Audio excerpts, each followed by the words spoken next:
श्री अमित जी हनुमान जी में अपनी अटूट आस्था रखते हैं। आइए पहले आपको इनकी ये वीडियो दिखाते हैं जिसमें ये संत रामपाल जी महाराज के ज्ञान को चैलेंज करते नजर आ रहे हैं। मैं आपके सामने आज एक बात अवश्य कहना चाहूंगा कि मैं बालाजी सेवाधाम का महंत होने से पहले एक शिक्षक हूं, कि मैं संत रामपाल को पहले भी चुनौती दे चुका हूं। मैं आज फिर दोबारा से चुनौती देता हूं, आप सबके सामने चुनौती देता हूं कि यदि किसी वेद, शास्त्र, पुराण या किसी धर्म ग्रंथ, गीता, रामायण, इनमें कहीं भी अगर कबीर शब्द मिल जाए, कबीर शब्द लिखा मिल जाए, तो मैं अपनी तरफ से उसे 20 लाख रुपए संत रामपाल के आश्रम में 20 लाख रुपए मैं स्वयं दान करूंगा। और इस राशि को अगर किसी की इच्छा है तो वो बढ़ा दे, मैं वो भी देने के लिए तैयार हूं। लेकिन अगर संत रामपाल इस चुनौती में हारता है तो उसे अपना एक आश्रम हमारे बालाजी सेवाधाम को दान करना पड़ेगा। आप परमपिता परमेश्वर के अनुयायी बनो, उस ईश्वर की उपासना करो, लेकिन किसी मुसलमान जुलाहे को भगवान बनाने का प्रयास मत करो। जबरदस्ती उसे वेदों के अंदर जबरदस्ती से प्रवेश कराने का प्रयास मत करो, और हिंदू धर्म का अपमान कराने का प्रयास मत करो। हम धमकी से किसी से नहीं डरते, धमकी से किसी से नहीं डरते। और धमकी देने वाले सुन लें, जो धर्म का अपमान करेंगे, जो भगवान राम का अपमान करेंगे, घर में घुस के मारेंगे उन्हें। और जब हमारे वेदों के साथ छेड़खानी करी जा रही हो तो मैं कैसे चुप बैठ सकता हूं? और जहां एक भोली भाली जनता को मूर्ख बनाया जा रहा हो वेदों के नाम पर, जो कबीर पंथ चलाया गया है, और उसमें जो वेदों के साथ छेड़खानी कर कबीर को उस वेदों के अंदर जबरदस्ती प्रवेश कराने का जो प्रयास करा जा रहा है, जबरदस्ती, मैं उसका विरोध करता हूं। मुझे बिल्कुल बुरा नहीं लगता। आप कबीर का सम्मान कीजिए, कबीर का सम्मान करो, अच्छी बात है, कबीर का सम्मान करो, लेकिन हिंदू धर्म को अपमानित करोगे, ये कैसे स्वीकार हो सकता है? आज एक वेद मंत्र जो संत रामपाल खुद उसकी व्याख्या कर रहा है, मैं उसके संदर्भ में आपसे चर्चा करूंगा। दर्शकों, इस आचार्य जी की सभी शंकाओं का समाधान संत रामपाल जी महाराज द्वारा पूर्ण रूप से किया जाएगा। इसको कहीं मुंह छिपाने को जगह नहीं मिलेगी, या इसको बोलने की तमीज है और टीका टिप्पणी कर रहा है उस महान संत पर जिसका एक एक लफ्ज शास्त्रों से प्रमाणित होता है, जिनके करोड़ों अनुयायी अमित आचार्य जी से बेहतर शिक्षा प्राप्त किए हुए हैं, तथा सभी सनातनी हैं जिन्होंने संत रामपाल जी महाराज के आध्यात्मिक ज्ञान को आंख और दिमाग बंद करके नहीं, बल्कि आंखों देखकर तथा शास्त्रों से सभी प्रमाणों को मिलान करके संत रामपाल जी महाराज से नाम दीक्षा ली है। आप एक आतंकी व्यक्ति की तरह हिंसक बातें करते हुए ज्ञान का उत्तर ज्ञान से न देकर शस्त्र प्रयोग करने की धमकी दे रहे हैं। आपको ये भी नहीं पता कि अध्यात्म मार्ग में संत शस्त्र से नहीं, शास्त्रों से लड़ते हैं। अमित आचार्य जी, हम भी आपसे कुछ कहना चाहेंगे जिसे आप कान खोलकर सुनना।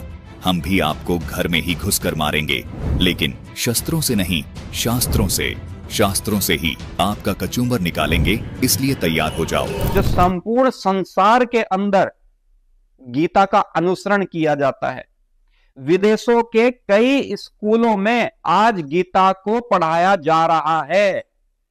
क्या यह बात कम बात है कि आज अमेरिका के अंदर स्कूल में भी आज गीता के चैप्टर लगा दिए गए हैं, लेकिन भारत के अंदर आदिवासी वर्ग को, भोले भाले अशिक्षित वर्ग को वेदों के संदर्भ में, गीता के संदर्भ में, पुराणों के संदर्भ में गलत जानकारियां दी जा रही हैं। कितनी शर्म की बात है। और हमारा भोला वाला समाज इन जाहिलों के बीच में फंस जाता है। दर्शकों, इस अमित आचार्य का कहना है कि संत रामपाल जी महाराज भोली भाली जनता को गुमराह कर रहे हैं।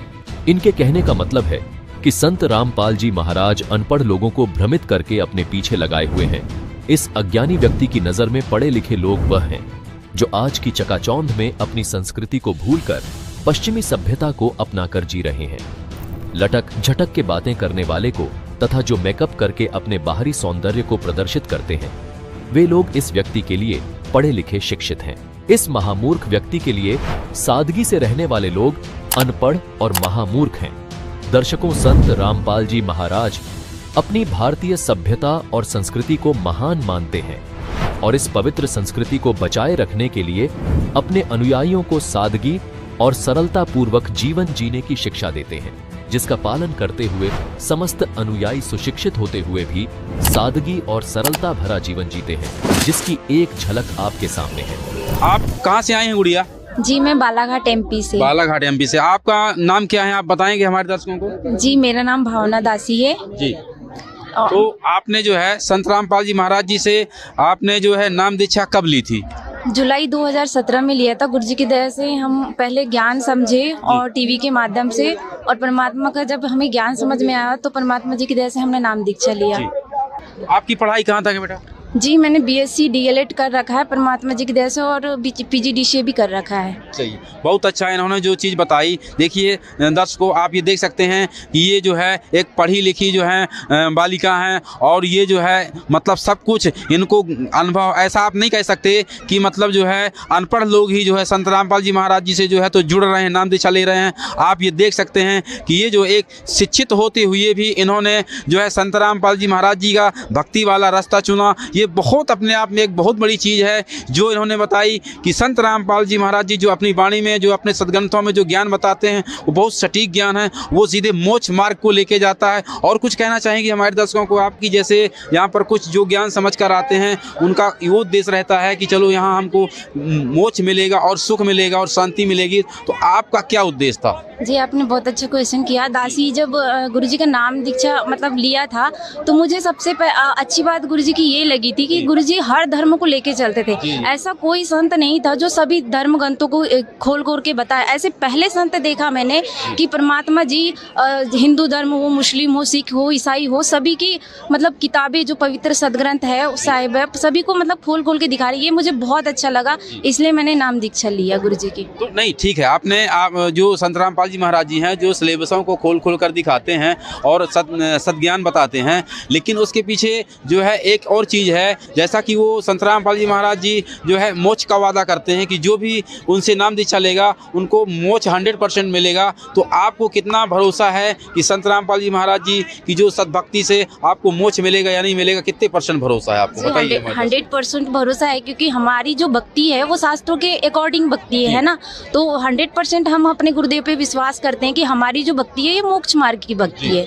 जी, तो हम परमात्मा पे पूर्ण विश्वास करते हैं। हमारे जो गुरु जी हैं संत रामपाल जी महाराज, वो हमें भक्ति करवाते ही नहीं, खुद करते भी हैं और करवाते भी हैं। ऐसे पहले संत जो खुद नियम को अपने फॉलो करते हैं, खुद अपने पे सारे नियमों को फॉलो करते हैं, फिर अपने अनुयायियों को करवाते हैं। तो ये काफ़ी अच्छी बात है, और जो गुरु परमात्मा जी की दया से खुद करे और करवाए तो उसमें तो विश्वास करना 100% करना ही चाहिए। जी तो दर्शकों, देखा आपने, संत रामपाल जी महाराज के अनुयायी अनपढ़ या अशिक्षित नहीं बल्कि पूर्ण तौर पर जागरूक और सुशिक्षित हैं, जिन्होंने संत रामपाल जी महाराज से नाम दीक्षा भीड़ देखकर या किसी के बहकावे में आकर नहीं, बल्कि अपने शास्त्रों का ज्ञान संत रामपाल जी महाराज के ज्ञान से मिलान करके ली है। आज संत रामपाल जी महाराज से जुड़ा हर एक अनुयायी आदि सनातनी भक्ति करके अपने मानव जीवन को धन्य बना रहा है। दर्शकों, अब हम आपको इस पाखंडी अमित आचार्य की एक और वीडियो दिखाते हैं, जिसमें ये संत रामपाल जी महाराज के ऊपर टिप्पणी करते हुए कहता है कि संत रामपाल जी महाराज बांग्लादेश में हिंदुओं के ऊपर हो रहे अत्याचार के विषय में क्यों नहीं बोलते। देखिए यह वीडियो। बांग्लादेश के अंदर सबसे ज्यादा दलित समाज मारा गया, जिसका विरोध यहाँ के ब्राह्मणों ने, हिंदुओं ने खूब किया। क्या संत रामपाल ने इसका विरोध किया कि वहां पर इतना दलित समाज मारा गया, महिलाओं के साथ, बच्चों के साथ बलात्कार हो रहे हैं? क्या संत रामपाल ने इसका विरोध किया कि मुसलमानों के द्वारा वहां पर बलात्कार हो रहे हैं, वहां पे हत्याएं हो रही हैं? वो नहीं करेगा, क्योंकि वो अल्लाह के उपासक हैं। भारत के अंदर इतने स्थानों पर जहां दलितों के साथ मुसलमान अत्याचार कर रहे हैं, संख्या में बहुत याद संख्या में जहां पर अत्याचार कर रहे हैं, वहां पे संत रामपाल का मुंह नहीं खुलता है। दर्शकों, इस पाखंडी अमित आचार्य का काम केवल संत रामपाल जी महाराज के बारे में झूठ फैलाना है। अभी हम आपको प्रमाण दिखाएंगे कि संत रामपाल जी महाराज ने हमेशा ही सनातन धर्म के हित के लिए कार्य किए हैं, चाहे वो बांग्लादेश में हो रहे हिंदुओं के ऊपर अत्याचार का मुद्दा हो या हिंदुस्तान के किसी भी कमजोर वर्ग के ऊपर हो रहे अत्याचार का मुद्दा हो, हमेशा से ही संत रामपाल जी महाराज समाज सुधार के कार्यों में जुटे रहते हैं। बांग्लादेश में हो रहे हिंदुओं पर अत्याचार के विरोध में संत रामपाल जी महाराज के अनुयायियों ने संत रामपाल जी महाराज जी के आदेश पर विदिशा और भोपाल मध्य प्रदेश में प्रदर्शन किया और रैली निकाली और पूरी दुनिया को यह संदेश दिया कि बांग्लादेश के हिंदू अकेले नहीं है। आइए आपको उसकी एक छोटी सी झलक दिखाते हैं। नमस्कार दर्शकों, मैं मनीष मीना, आप देख रहे हो ऐसी न्यूज मध्य प्रदेश। बांग्लादेश में हिंदू पर हो रहे अत्याचार के विरोध में भोपाल के भारत माता चौराहे पर सकल हिंदू समाज द्वारा विराट प्रदर्शन आयोजित किया गया। इस विरोध प्रदर्शन में बड़ी संख्या में हिंदू समाज के लोग और संत शामिल हुए। कार्यक्रम का मुख्य उद्देश्य बांग्लादेश में हिंदू पर हो रहे कट्टरपंथियों के अत्याचार के खिलाफ आवाज उठाना था। रैली के समापन पर भोपाल कमिश्नर को महामहिम राष्ट्रपति के नाम पर ज्ञापन सौंपा गया। देखिए हमारे संवाददाता की ये खास रिपोर्ट।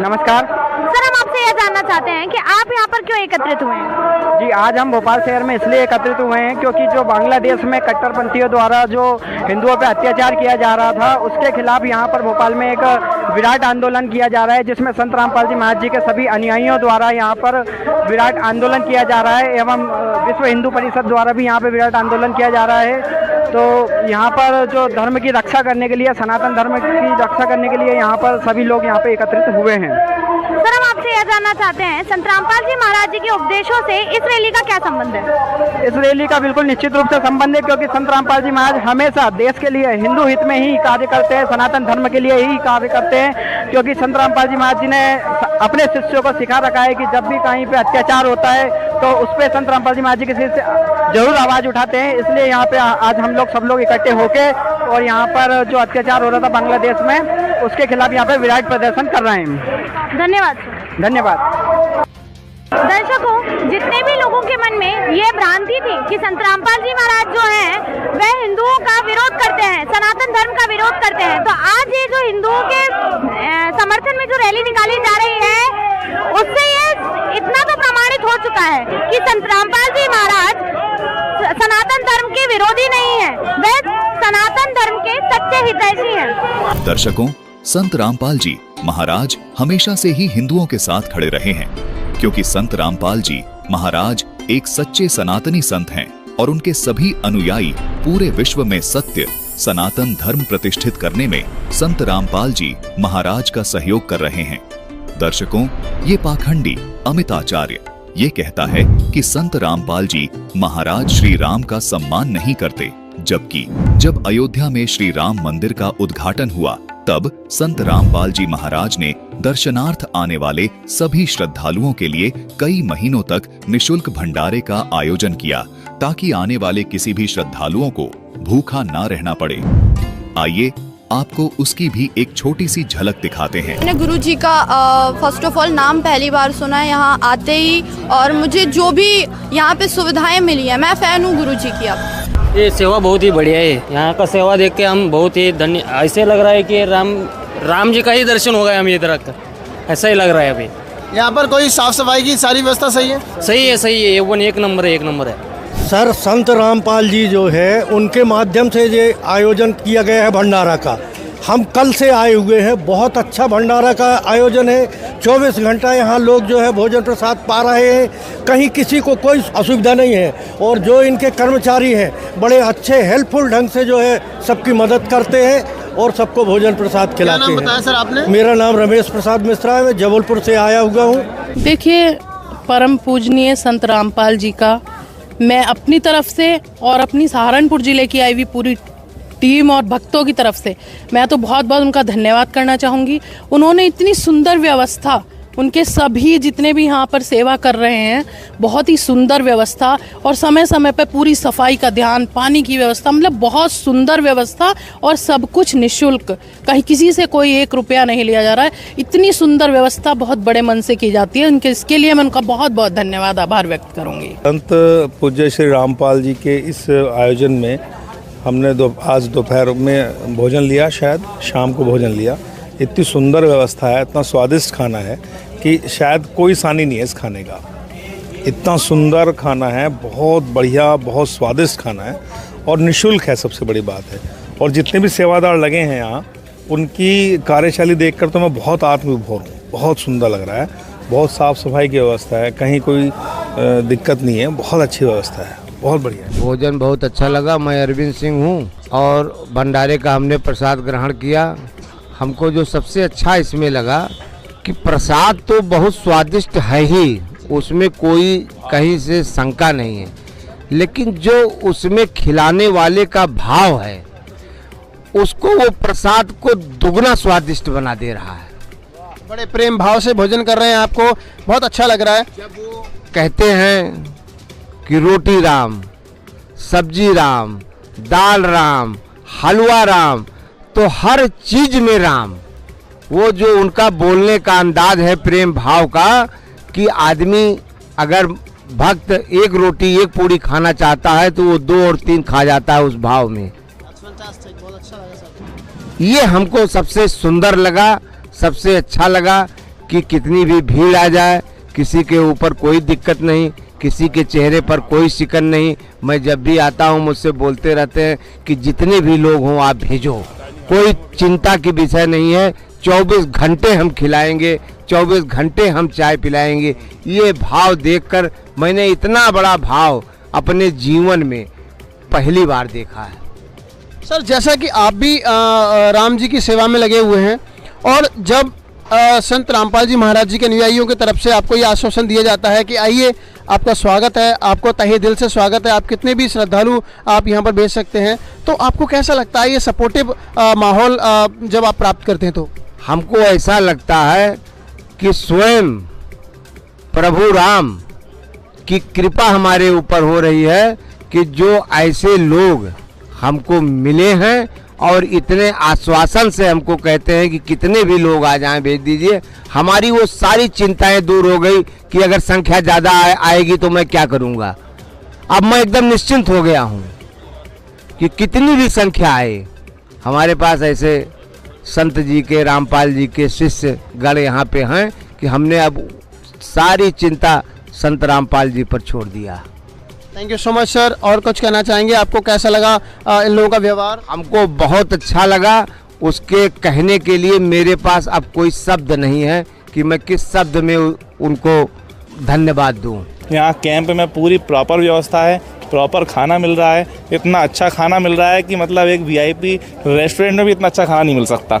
देखिए, यहाँ तो इतना सुंदर भंडारा चल रहा है कि आनंद बरस रहा है और संत रामपाल जी की कृपा यहाँ साक्षात हम लोगों को बरसती हुई नजर आ रही है। सर, हम आपसे ये पूछना चाहेंगे कि आप क्या काम करते हैं, किस पद पे हैं? क्या मैं सहारनपुर में भारतीय जनता पार्टी का और राष्ट्रीय स्वयंसेवक संघ का कार्यकर्ता हूँ और पिछले 40-45 वर्षों से मैं संघ से जुड़ा हूँ, भाजपा से जुड़ा हूँ, अनेक पदों पे रहा हूँ। इससे बड़ा सौभाग्य हमारे लिए हो नहीं सकता कि रामलला यहाँ विराजमान हो गए हैं और रामलला के साथ साथ गुरु महाराज जी की भी कृपा हम लोगों को बरस रही है। तो मैं तो इसे बहुत ही अपना सौभाग्यशाली मानता हूँ। एक ट्रेन सहारनपुर से चली है जिसमें हज़ारों कार्यकर्ता हैं और सारे रास्ते जय श्री राम, और यहाँ पर आकर बाबा रामपाल जी की भी हम लोगों को कृपा मिल रही है। इससे बड़ा सौभाग्य हमारे लिए और क्या हो सकता है कि रामलला के दर्शन भी हुए हैं और रामपाल जी का भंडारा भी हमने खाया है। तो भंडारा आपको कैसा लगा? भंडारा अमृत था जी, अमृत। आप ये देखिए कि अमृत पान हम लोगों ने किया, इससे बड़ा सौभाग्य क्या होगा। उनकी तो कृपा पूरे देश के अंदर ही नहीं, पूरी दुनिया के अंदर बरस रही है। मैंने उनका साहित्य पढ़ता हूँ, मैं जब देखता हूँ कि नौजवान जब उनका साहित्य बांटते हैं या हमारे यहाँ भी आते हैं सहारनपुर में भी, तो मैं उनकी बुक्स वगैरह पढ़ता रहता हूँ। बहुत ही विचित्र दर्शन है उनका, बड़ा विस्तारित दर्शन है। ऐसा दर्शन रामपाल जी को ये समझ लो कि ऐसे लोग विरले ही पैदा होते हैं दुनिया के अंदर, विरले ही रामपाल जी जैसे पैदा होते हैं जो समाज को नई दिशा देते हैं। उन्होंने कबीर पंथ के बारे में बहुत कुछ लिखा, मैंने सब पढ़ा है, मुझे पढ़ने का सौभाग्य मिलता है। और यहाँ आकर जब मैंने उनका ये इस भंडारे को देखा और इस पंडाल को देखा तो मैं चकाचौंध देख रहा हूँ कि उनके कार्यकर्ता, उनके अनुयायी किस तरह से पंक्तिबद्ध होकर बड़े अनुशासन में, बड़ी सफाई और बड़ा सुंदर भंडारे का आयोजन, चाय इतनी अच्छी बनी हुई है, देखिए, आप रेस्टोरेंट में भी चाय पियेंगे 20 रुपये से 30 रुपये 50 रुपये से कम नहीं मिलेगी। यहाँ पर निरंतर चल रहा है, तो ये उनकी बहुत बड़ी विशेष कृपा है ना, तभी तो चल रहा है। बहुत बहुत धन्यवाद, और मैं उनके श्री चरणों में बहुत बहुत नमन करता हूँ। रामपाल जी जैसे संत पूरी दुनिया के अंदर होने चाहिए, तभी इस देश का कल्याण होगा। दर्शकों, संत रामपाल जी महाराज के द्वारा कराए गए यह धार्मिक आयोजन और समाज सुधार के कार्य यह दर्शाते हैं कि संत रामपाल जी महाराज पूरे विश्व में सत्य सनातन धर्म प्रतिष्ठित करने जा रहे हैं।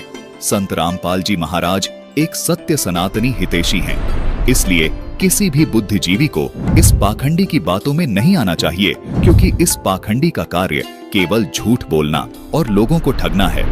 संत रामपाल जी महाराज ने अमित आचार्य और इसी के जैसे नकली धर्म गुरुओं की पोल खोल दी है। इसीलिए ये सभी तथाकथित नकली धर्म गुरु संत रामपाल जी महाराज के विषय में झूठी बातें फैलाते हैं। लेकिन इनका ये ड्रामा अब ज्यादा दिन नहीं चलेगा, क्योंकि अब समाज पढ़ा लिखा है। सब अपने शास्त्रों को खुद पढ़कर ये देख सकते हैं कि उनमें लिखा क्या है।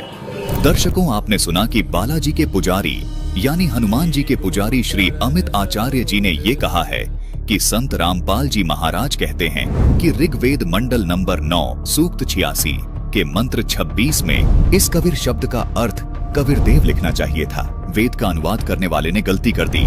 दर्शकों, इस महंत अमित आचार्य ने संत रामपाल जी महाराज जी की आधी अधूरी वीडियो भी आपको दिखाई, जिसको दिखाकर ये महंत संत रामपाल जी महाराज के कथन को झूठा सिद्ध करना चाह रहा है। जबकि संत रामपाल जी महाराज ने इस वीडियो में ये कहा है कि इस वेद मंत्र में परमात्मा की महिमा है, और जो इन्होंने कबीर का अर्थ सर्वज्ञ किया है ये गलत इसलिए है क्योंकि कवि कोई भी सर्वज्ञ नहीं होता। यहाँ पर कबीर को कबीर देव अनुवाद करना चाहिए था, जिसको संत रामपाल जी महाराज संत भाषा में कबीर परमात्मा कहते हैं, जिसकी महिमा इस वेद मंत्र में की गई है।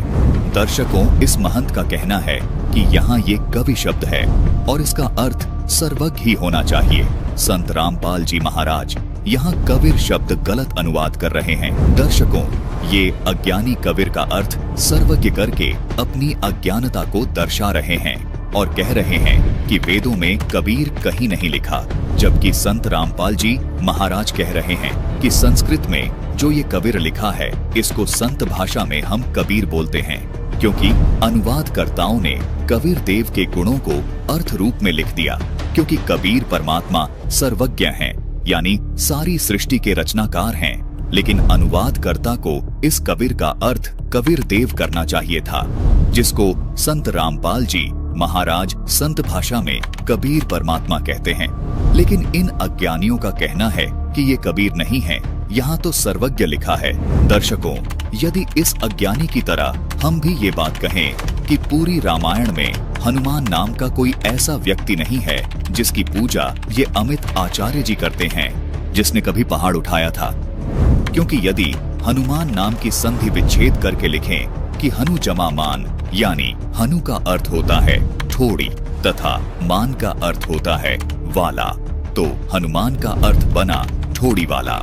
इसका मतलब तो रामायण में किसी ठोड़ी वाले की महिमा है, हनुमान की महिमा नहीं है। इसी प्रकार जैसे शक्तिमान शब्द है, अगर इस शक्तिमान शब्द का संधि विच्छेद करे शक्ति जमा में मान, इसका अर्थ हुआ शक्ति यानी ताकत तथा मान यानी वाला।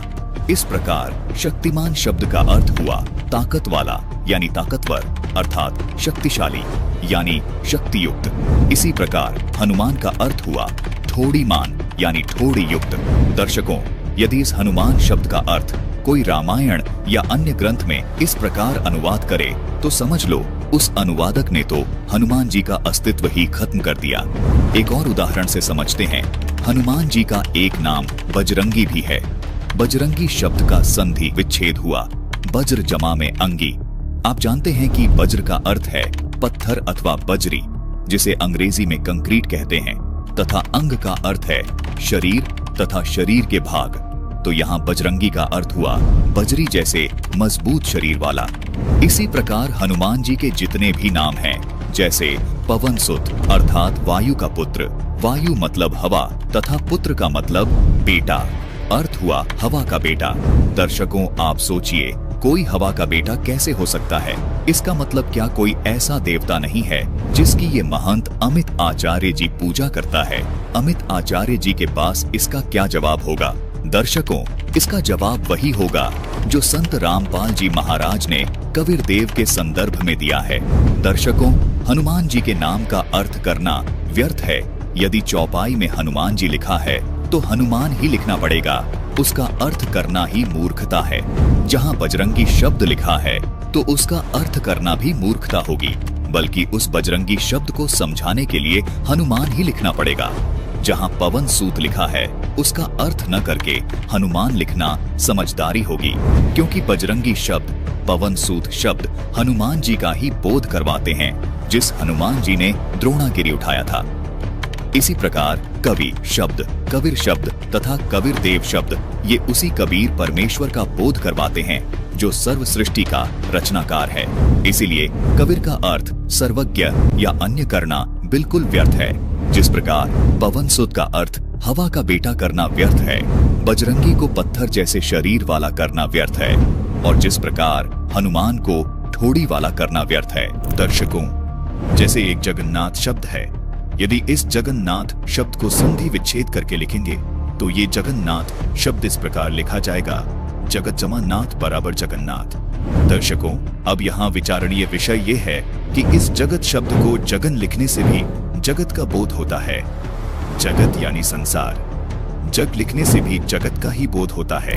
जैसे कबीर परमात्मा ने अपनी वाणी में कहा है कि जग सारा रोग्या रे, इस वाणी में जग शब्द जगत यानी संसार का ही बोध करवा रहा है। मतलब जगन और जग दोनों ही शब्द जगत यानी संसार का बोध करवा रहे हैं। इसी प्रकार यदि किसी वेद मंत्र में कवि या कबीर शब्द लिखा है और वहां परमात्मा के विषय में बताया जा रहा है, तो वहां समझ लेना चाहिए कि ये कवि या कबीर शब्द कबीर परमात्मा के बोधक हैं। जिस प्रकार रामचरितमानस में वेद को वेद लिखा गया है, इसी प्रकार यदि किसी ग्रंथ में कवि या कबीर शब्द लिखा हो और वहां परमात्मा की बात चल रही हो, तो वहां लिखे कवि व कबीर शब्द को कबीर ही बोला जाएगा, क्योंकि परमात्मा का नाम कबीर देव यानी कबीर देव है। क्योंकि संत भाषा में वह अक्षर को ब ही बोला जाता है, इसलिए वेदों में वर्णित कवि तथा कबीर शब्द काशी वाले जुलाहे परमात्मा कबीर के ही बोधक है। दर्शकों, आपको एक और अन्य उदाहरण से समझाते हैं।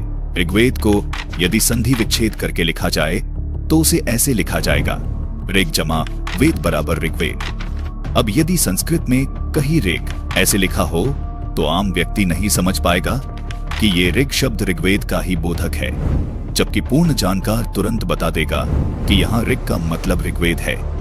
इसी प्रकार यदि किसी शब्द को संधि विच्छेद करके लिखे तो उससे उस शब्द का भाव नहीं बदलता।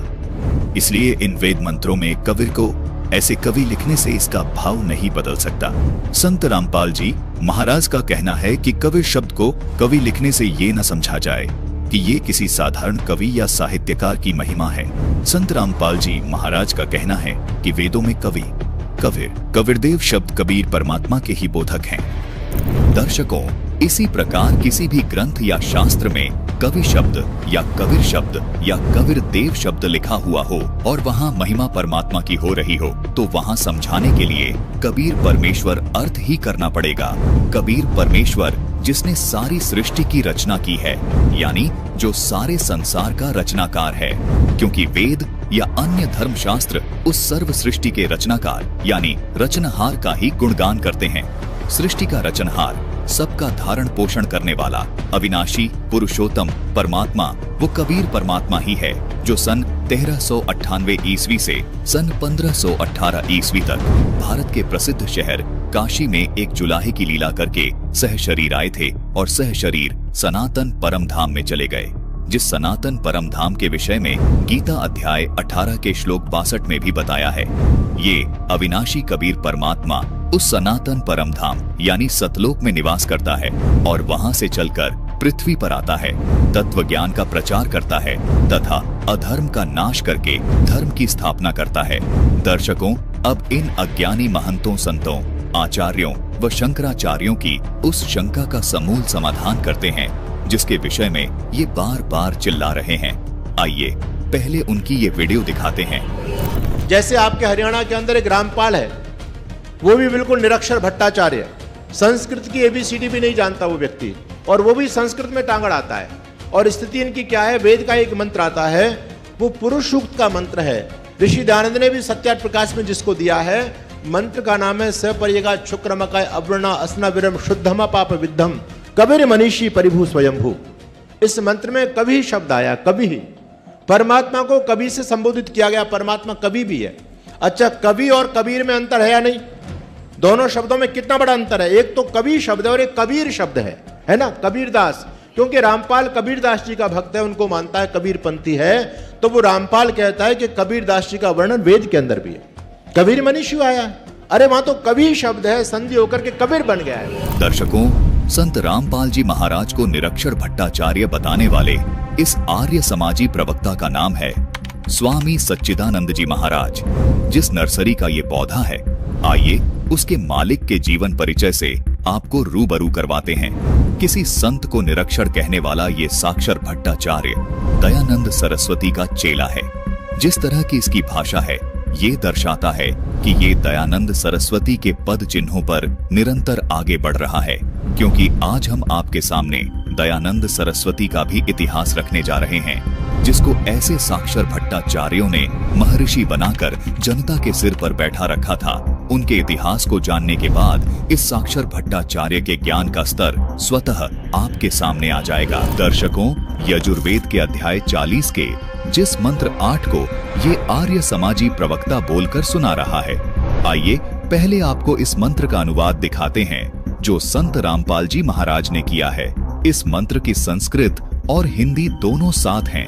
आप भी शिक्षित हैं, आसानी से समझ सकते हैं कि संत रामपाल जी महाराज ने इस मंत्र का अनुवाद सही किया है या गलत। मंत्र है सपर्यगात शुक्रम अकायम अव्रणम अस्नाविरम शुद्धम अपापविद्धम कवि मनीषी परिभू स्वयंभू यथा तथ्यतः अर्थान व्यदधात शाश्वतीभ्य समाभ्य।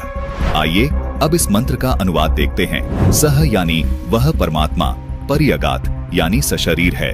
उसका शरीर शुक्रम यानी माता पिता के संयोग से वीर्य से नहीं बना है। अकायम यानी उस परमात्मा का भौतिक शरीर नहीं है। उसका शरीर अस्नाविरम यानी बिना नाड़ी तंत्र का है। अवर्णम यानी अविनाशी है, यानी उसका छेद नहीं किया जा सकता। अपाप विद्धम यानी पाप रहित। शुद्धम पवित्र है। वह कवि यानी कबीरदेव यानी कबीर परमेश्वर सर्वप्रथम। स्वयंभू यानी स्वयं प्रकट। मनीषी अर्थात सर्वज्ञ है। वह परिभू यानी प्रथम प्रभु। यहाँ स्पष्ट लिखा है वो परमात्मा स्वयंभू है, उसका जन्म नहीं है। वह यथा तथ्यतः यानी वास्तव में व्यवधात यानी विधाता है, यानी सबका सृजनहार है। शाश्वतीभ्य यानी अविनाशी अर्थात सनातन है। समाभ्य सर्वव्यापक यानी वासुदेव है। इस मंत्र का भावार्थ है कि परमात्मा कबीर जी सर्वज्ञ है, सशरीर है। उसका शरीर 5 तत्व की काया वाला, नाड़ी वाला, नष्ट होने वाला नहीं है। वह कबीर परमेश्वर प्रथम प्रभु है जो स्वयं प्रकट है, वास्तव में सृष्टिकर्ता है, सनातन है। और रही बात कबीर को कबीर बोलने की, तो इसके ढेर सारे प्रमाण आपके सामने इस वीडियो में प्रस्तुत किए जाएंगे।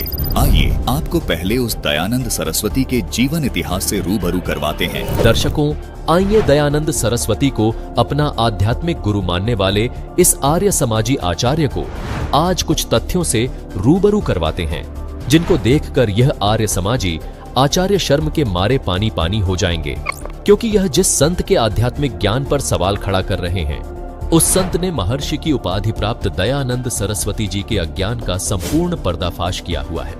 आइए आपको उसकी एक छोटी सी झलक दिखाते हैं। देखिए महर्षि दयानंद जी के दोहरे विचार। सत्यार्थ प्रकाश के सप्तम समुल्लास में दयानंद सरस्वती जी से एक प्रश्नकर्ता ने पूछा कि ईश्वर व्यापक है, वह किसी देश विशेष में रहता है।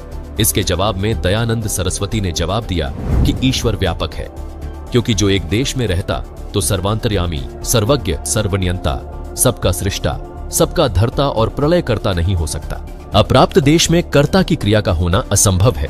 दर्शकों, दयानंद सरस्वती जी का मानना है कि परमात्मा एक देशीय नहीं है, यानी परमात्मा किसी एक जगह नहीं बैठा, बल्कि सर्वव्यापक है। उन्होंने इसी सत्यार्थ प्रकाश के चतुर्दश समुल्लास में मुस्लिम धर्म के पवित्र ग्रंथ कुरान शरीफ पर टिप्पणी करते हुए कहा कि मुस्लिम लोग कुरान में पढ़कर ये मानते हैं कि परमात्मा ने सारी सृष्टि को 6 दिन में रचकर 7वें दिन तख्त पर जा विराजा। यह गलत है। दयानंद सरस्वती जी ने यह भी कटाक्ष किया कि क्या तुम्हारा खुदा मनुष्य है जो तख्त पर जा विराजा। इसलिए कुरान शरीफ जंगली लोगों के द्वारा बनाई गई पुस्तक है। दयानंद सरस्वती जी परमात्मा को साकार नहीं मानते थे। उनसे सत्यार्थ प्रकाश के सप्तम समुल्लास में किसी ने प्रश्न किया कि भगवान साकार है या निराकार। इस सवाल के जवाब में दयानंद सरस्वती जी ने कहा कि परमात्मा निराकार है। दर्शकों, आगे प्रश्नकर्ता दयानंद सरस्वती जी से पूछता है कि परमेश्वर की स्तुति, प्रार्थना और उपासना करनी चाहिए या नहीं। इस सवाल के जवाब में दयानंद सरस्वती जी ने कहा कि करनी चाहिए। फिर प्रश्नकर्ता कहता है कि क्या स्तुति आदि करने से ईश्वर अपना नियम छोड़ स्तुति प्रार्थना करने वाले का पाप छुड़ा देगा। इस पर दयानंद सरस्वती जी ने कहा कि नहीं, यानी परमात्मा पाप कर्म समाप्त नहीं कर सकता। प्रश्नकर्ता पूछता है कि तो फिर स्तुति प्रार्थना क्यों करना। दयानंद सरस्वती जी कहते हैं कि उनके करने का फल अन्य ही है। प्रश्नकर्ता ने पूछा, वो क्या है? दयानंद सरस्वती जी कहते हैं कि स्तुति से ईश्वर में प्रीति, उसके गुण कर्म स्वभाव से अपने गुण कर्म स्वभाव का सुधारना, प्रार्थना से निर्भिमानता, उत्साह और सहाय का मिलना, उपासना से परब्रह्म से मेल और उसका साक्षात्कार होना।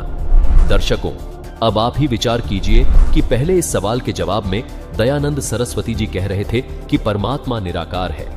अब यहां कह रहे हैं कि परमात्मा की स्तुति आदि करने से परमात्मा का साक्षात्कार हो सकता है। दर्शकों, साक्षात्कार तो साकार का ही हो सकता है।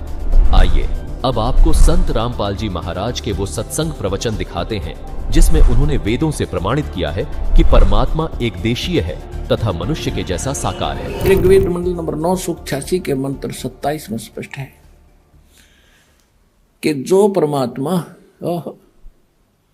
ध्रुवलोक के यानी सतलोक के तीसरे पृष्ठ पर विराजमान है, वहां बैठा है, वो परमात्मा साकार है। आगे देखो, अब दिखाते हैं इसी ऋग्वेद मंडल नंबर 9 सूक्त 82 का 82 का, ये देखिएगा। ऋग्वेद मंडल नंबर 9 सूक्त 82 और मंत्र नंबर 1 यहां पर है। इसमें कहा है कि जो सर्व उत्पादक प्रभु, सोम माने सबका उत्पादक परमात्मा, प्रकाश रूप सद्गुणों की वृष्टि करने वाला और पापों का हरण करने वाला, सब पापों का नाश करने वाला है, वह है राजीव। राजीव माने राजा के समान, राजा के समान राजीव। ये यहाँ राजीव है, राजीव राजा के। यहाँ देख लो 269 पृष्ठ पे, और ये दिखाएंगे 270 पृष्ठ पे। कोई जो ना कहे पृष्ठ गुणा बदल गए होंगे। 270 पृष्ठ पे राजीव माने राजा के समान। ओए होए, राजा के समान दर्शनीय है, वो देखण में राजा की तरह है, सिंहासन पर बैठा है। अब ऋग्वेद मंडल नंबर 54 और सूक्त नंबर 3 में आपको दिखाते हैं। ऋग्वेद मंडल नंबर 9 सूक्त 54 54 और इसके मंत्र नंबर 3 में, ये 3 नंबर मंत्र है। सूर्य के समान जगत प्रेरक वह परमात्मा, सोमदेव, सोम स्वभाव वाले और जगत प्रकाशक, वह परमात्मा जगत प्रकाशक है। और विश्वानी पुनाने, सबको पवित्र करता हुआ, भुवनों ऊपरी तिष्ठति, संपूर्ण ब्रह्मांडों के ऊर्ध्व भाग माने ऊपर में भी नहीं, वहां पर बैठा है। तिष्ठति माने विराजमान है, उन्हें बैठा है सब भवनों के ऊपर, सबके ऊपर स्वर्ग सतलोक के अंदर वो परमात्मा विराजमान है, वहां बैठा है। ठीक है, तो दर्शकों देखा आपने, संत रामपाल जी महाराज ने दयानंद सरस्वती द्वारा ही अनुवादित वेदों से ये प्रमाणित कर दिया कि परमात्मा राजा के समान दर्शनीय है, यानी साकार है। संत रामपाल जी महाराज ने दयानंद सरस्वती जी की इस बात को भी गलत साबित कर दिया कि परमात्मा एक देशीय नहीं है, जबकि वेदों में स्पष्ट लिखा है कि परमात्मा धुलोक के तीसरे पृष्ठ पर विराजमान है, यानी बैठा है। दर्शकों, ये वेद दयानंद सरस्वती जी द्वारा ही अनुवादित है। वेदों में दयानंद सरस्वती जी स्वीकार कर रहे हैं कि परमात्मा दिखाई देता है और सत्यार्थ प्रकाश में बोल रहे हैं। परमात्मा निराकार है। यहाँ दयानंद सरस्वती जी के दोहरे विचार ये सिद्ध करते हैं कि उन्हें आध्यात्मिक ज्ञान नहीं था, इसलिए उनके चेलों से आध्यात्मिक शंकाओं के समाधान की उम्मीद करना बिल्कुल नासमझी है। दर्शकों, इसी सत्यार्थ प्रकाश के सप्तम समुल्लास में प्रश्नकर्ता ने पूछा कि ईश्वर अपने भक्तों के पाप क्षमा करता है व नहीं। इसके उत्तर में दयानंद सरस्वती जी कहते हैं कि नहीं, ईश्वर अपने भक्तों के पाप क्षमा नहीं करता, जबकि दयानंद सरस्वती जी द्वारा अनुवादित यजुर्वेद और ऋग्वेद कुछ और ही कहते हैं। देखिए, अब हम यजुर्वेद पर आ गए हैं, सत्यार्थ प्रकाश रख दिया है। अब इसके हम 8वें अध्याय के वही 13वां मंत्र पढ़ रहे हैं। हे सब के उपकार करने वाले मित्र यानी परमेश्वर, आप देव कर्तस्य दान देने वाले के, एनस्य माने अपराध के, पाप के, एनस्य माने अपराध को हो चाहे पाप को, इसी के शब्दों में एनस्य माने पाप के, दूर करने वाले हो, नाश करने वाले हो, छुड़वाने वाले हो, क्षमा करने वाले हो, कुछ भी बोलो इन शब्दों को। एनस्य माने पाप के, एनस्य माने अपराध को चाहे पाप को, नाश करने वाले हो, दान देने वाले के, और मनुष्य कर्तस्य साधारण मनुष्य के किए हुए, एनस्य माने अपराध यानी पाप के विनाश करने वाले हो, और पितृ कर्तस्य पिता के किए हुए, एनस्य माने विरोधाचरण के नहीं, पाप के ही लिखना चाहिए। इसलिए अच्छी तरह हरने वाले हो यानी दूर करने वाले हो, अपने किए हुए पाप के दूर करने वाले हो, एनस्य अधर्म के अधर्म यानी पाप के पाप, घोर पाप के नाश करने हारे हो, विद्वान यानी जानता हुआ मैं जो कुछ भी अधर्म आचरण किया करता हूँ वह करूँ, अनजान में जो कुछ भी किया करता हूँ वह करूँ, उस सब एनस्य माने पाप के दूर करने वाले हो। युद्ध परमात्मा के तनु का है वेद ज्ञान दाता कि वो परम अक्षर ब्रह्म है, वो घोर पाप का भी नाश कर देता है, घोर पाप के, और जो कुछ भी करता हूँ या करूँ उसको भी पाप नाश कर देता है। एक और दिखाते हैं, अब देखिएगा ऋग्वेद भाषा भाष्य द्वितीय भाग, ये किसने अनुवाद किया है, कहाँ से छपा है? प्रकाशक हैं पंडिता राकेश रानी, प्रधान कार्यालय वेद मंदिर, महात्मा वेद भिक्षु सेवा आश्रम, लेखराम नगर अब्राहिमपुर, पोस्ट ऑफिस मुखमेलपुर, दिल्ली, दूरभाषित ने दान संस्थान, ठीक है, दिल्ली से। इसके अंदर इस ऋग्वेद मंडल नंबर 10 सूक्त नंबर 161 का और दूसरा मंत्र है। ऋग्वेद मंडल नंबर 10 सूक्त 161, ये देखिएगा, ये 161वां सूक्त है और इसका मंत्र नंबर 2 है।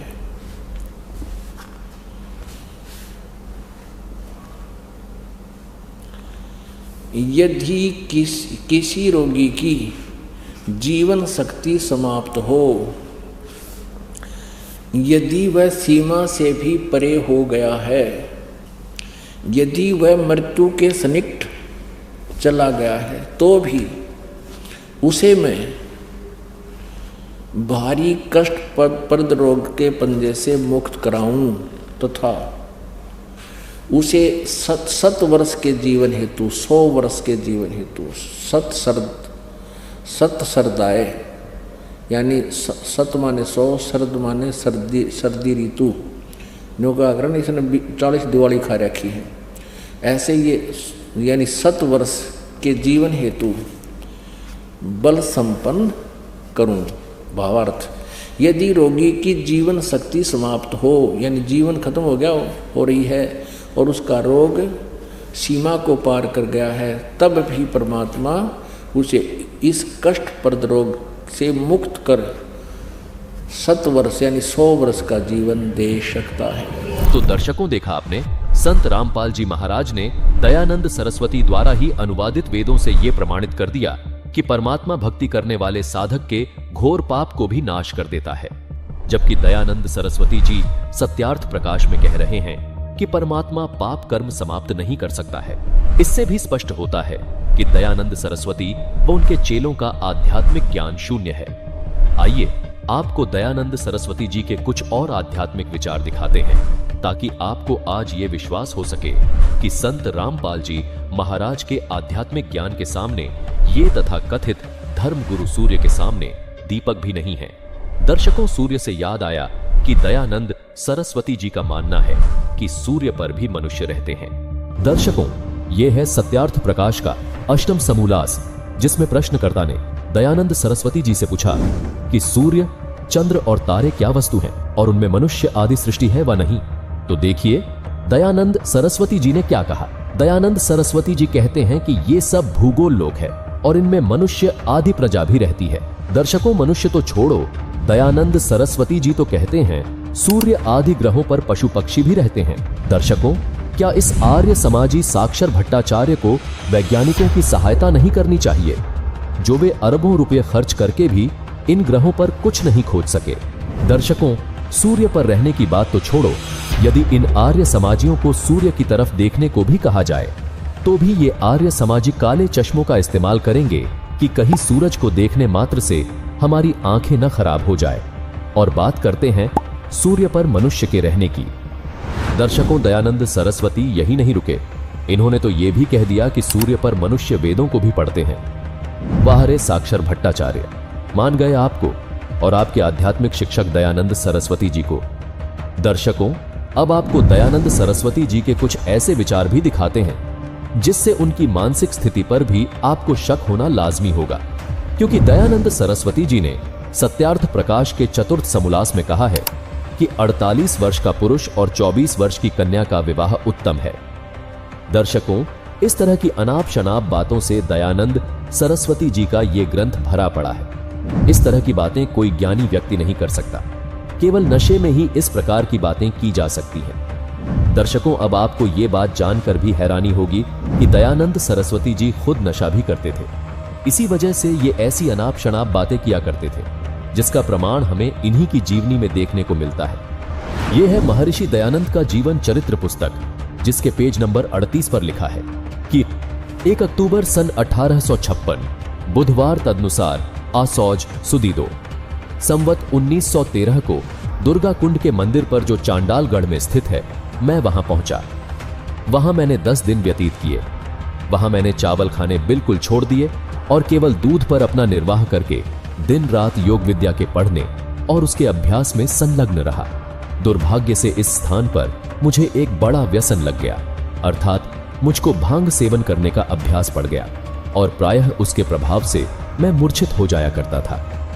दर्शकों, महर्षि दयानंद के जीवन चरित्र पर और नजर डाले तो वो न केवल भांग का सेवन करने से मूर्छित हो जाया करते थे, बल्कि दयानंद सरस्वती जी हुक्का और हुलास का भी सेवन किया करते थे। आइए देखिए प्रमाण। यह है महर्षि दयानंद का जीवन चरित्र पुस्तक, जिसके पेज नंबर 168 पर लिखा है कि स्वामी जी के पास एक सूंघने की डिबिया हुलास की थी और एक और पत्थर पर खाने का तंबाकू रखा था। छोटू गिरी वह उठाकर नाक में भरने लगा। स्वामी जी ने कहा कि यदि सूंघना है तो इस डिबिया को लो। दर्शकों, दयानंद सरस्वती जी के जीवन चरित्र पुस्तक के संस्करण विक्रम संवत 2046 पृष्ठ 286 पर लिखा है कि इन दिनों स्वामी जी हुक्का पीते थे। एक दिन भागीरथ पंडित जी ने प्रश्न किया कि यह जो तंबाकू पीते हो, इसके विषय में बताओ, अर्थात क्या वेद में कहीं हुक्का पीना लिखा है? स्वामी जी ने कहा कि क्या वेद में कहीं निषेध है? इस पर थोड़ा सा विवाद हुआ। दर्शकों, भागीरथ पंडित जी ने दयानंद सरस्वती जी को लताड़ा और कहा कि तुम सन्यासी होकर हुक्का पीते हो।